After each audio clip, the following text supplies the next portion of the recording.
Hey everyone, welcome back to the channel. Have you ever wondered if ultralight backpacking is really worth the hype? Is it really better to carry less weight? Today we're going to find out. So when I was younger, I really started first getting into backpacking.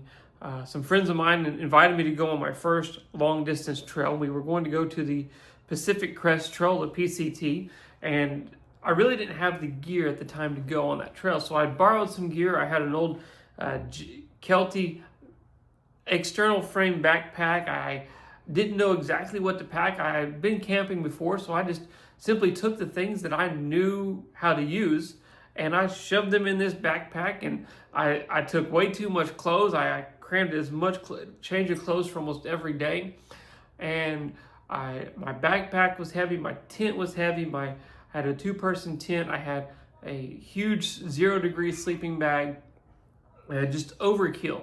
And then I started thinking to myself, well, I need all these other things. I need to make sure that I have all this extra gear. I need to have a camp chair. I need to have a decent cook stove. I need to have all this gear bundled into this backpack. And if you could see me going down the trail, I had stuff sticking out the sides and out the back and off the bottom of this pack and dangling off of it going down the trail. I think when we started, my pack weighed about 65 pounds. And that's without even food and water. I don't know how I fit food and water in that pack, but on the trail, I learned a lot on that trail. That there is certain things that you want to take, and there's certain things that you don't need to take. I didn't need 3 different flashlights and 5 different pocket knives and all the extra gear that I needed. I found out really quickly how I could shed some weight on that trail. Amazingly, we made it through that trail. We hiked the whole thing, and it was a blast, but it was such a learning experience for me that the next year when my friends came and said, hey, let's go do the Continental Divide Trail, I was ready. I went from a 65-pound pack down to about a 30-pound pack. I cut my weight in half. And that really started me on this idea of going ultralight. And it really didn't dawn on me at that time at how light I could go. What that really meant. I knew that I didn't want to carry that much weight again. And so I started looking at how I could cut weight. And so when we think of ultralight backpacking, ultralight is carrying less weight so you could go further, you could do more, you can move faster, you can be happier because you don't have that burden of all this weight weighing you down. Generally, for ultralight, weights are usually under 10 pounds.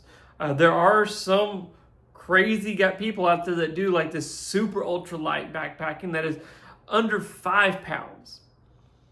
And you think again, why do people want to go that light? Is it because of the comfort?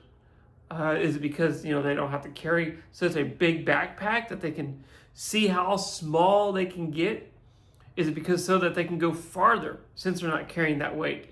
And you think of when I went hiking, we averaged usually about 10-15 miles a day, and that was a long day for especially with a 65-pound pack. But now that I've kind of gone down and dialed in that backpack, I could go further. There was some days when they caught that we could hike 20 miles.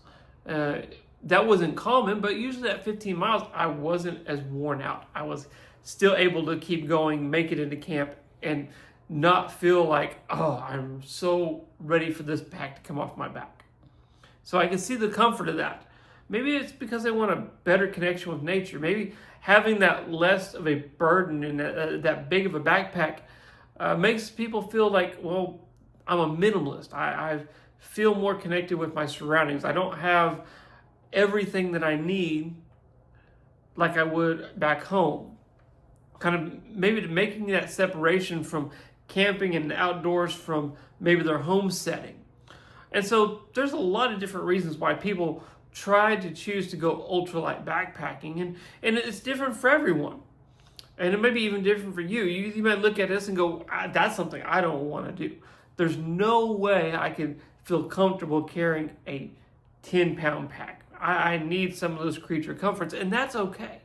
A lot of this is subjective. A lot of it is your opinion, what you want to add. But it's also good to realize that cutting weight is not always a bad thing. And so we need to, if we want to be ready to rethink our packs of how we can cut down weight, that's something that we can work on together. That's something that we can grow in, is let's build a lighter pack one piece at a time. Let's start with some of those items and start to maybe we can see what areas that we can cut. We don't have to go as super ultra light as some people do, but we don't want to be carrying that 65, 75 pound pack that can be wearing us down. Now, then again, there are certain times where we maybe need a bigger pack. Maybe we need that framed pack. Maybe we need that extra weight. I think of myself particularly wanting to go elk hunting and taking a pack that weighs more, but still having those ideas of ultralight in that pack. My pack right now, if I was to strip everything down, my base weight for my ultralight pack is about 8.5 pounds. And we'll talk about that later in a later video. But just think of where you can cut weight to maybe make it easier on yourself. And again, it's not just making sure that everything is the smallest, the lightest, and fits into a very small package. It's also about how you feel. What are you comfortable with when you're on the trail? Again, thank you for watching, and hopefully this information has been helpful. If you like it, make sure to like and subscribe to the channel.